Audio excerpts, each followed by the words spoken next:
पृथ्वीराज चौहान और महाराणा प्रताप जी की बातें क्यों होती है? मैं उसका रीजन बताता हूँ। टाइमलाइन सेट करते हैं। चौहान अपने पीक पर हैं, विगराज दिल्ली पर कब्जा कर गए। विगराज तो अजमेर बैठ के दिल्ली कंट्रोल कर रहे थे, पृथ्वीराज तो दिल्ली आ गया, दिल्ली को कंट्रोल करना शुरू कर दिया पृथ्वीराज के टाइम तक आते आते। उधर से टर्क अटैक हो रहे हैं, टर्क दिल्ली पर कब्जा करना चाहते हैं।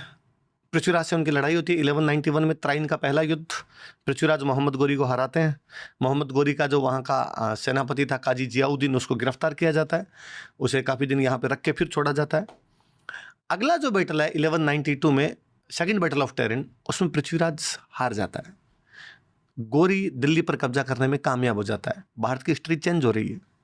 तो जहाँ पर वो चेंज होगी ना, जहाँ पे फॉल्ट आएंगे ना, वहाँ पर ज़्यादा चीज़ें बातें की जाएगी।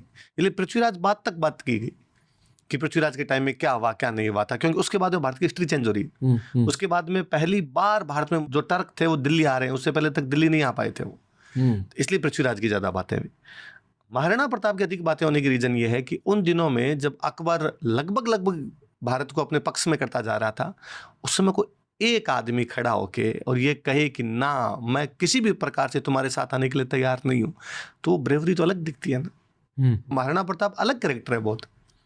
कैसे बनते थे राजा? पहले पिता राजा है, वो मरेगा तो उसका बेटा राजा बनेगा, वो मरेगा तो उसका बेटा राजा बनेगा। यही तो था मोनार्की सिस्टम, यही। तभी हम डेमोक्रेसी लाए। एक ही परिवार के पास पावर नहीं भाई, जनता के पास में जन से, ऐसा ही तो कुछ है। महाराणा प्रताप के जो पिताजी थे वो है महाराणा उदय सिंह।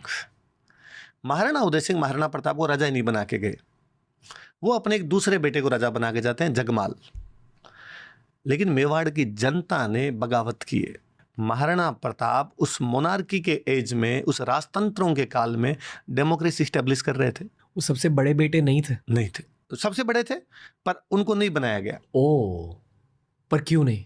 पहले राजाओं में, ये आप दोष मानिए या उस समय का सामाजिक नियम मानिए, एक राजा के अधिक रानियां होती थी, एक से अधिक रानियां होती थी। फिर जिस रानी का इन्फ्लुएंस राजा पे ज्यादा होता था, उसके बेटे के राजा बनने की संभावना अधिक हो जाती थी।